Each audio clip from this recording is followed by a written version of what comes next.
Dealing with false filament runout or detection errors? It's usually a worn-out ribbon cable or faulty sensor.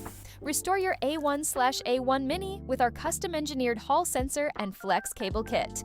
Before you start, power off and unplug. Tools needed: H2.0 and H1.5 hex keys. Step 1. Pry open the back printhead cover from the bottom.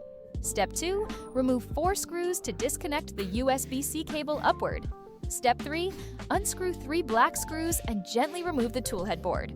Step 4. Disconnect the 4 main connectors. Tip: use a flat tool to pry gently, do not pull the wires. Eddy sensor wires can stay connected. Step 5. Push the board outward from both sides, release the clip, and disconnect the FPC ribbon cable. Step 6 to 7. Remove 2 screws to lift the 4-in-1 buffer, unscrew and remove the old sensor and cable. Step 8. Align the new sensor to the buffer and secure it. Press the flex cable firmly into the slot between the 2 holes. Step 9. Reinstall the buffer. Route the cable toward the back to avoid pinching or bending. Step 10. Critical. Insert the ribbon cable into the toolhead board. Metal contacts must face down. Push fully in and lock the clip.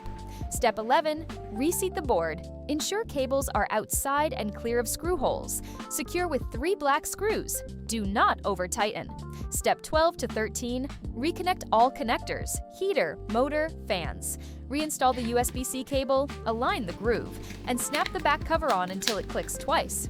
Final test: power on and insert filament. The green dot on the screen should light up instantly and disappear when pulled out. Great job! Your A1 is now back to full performance.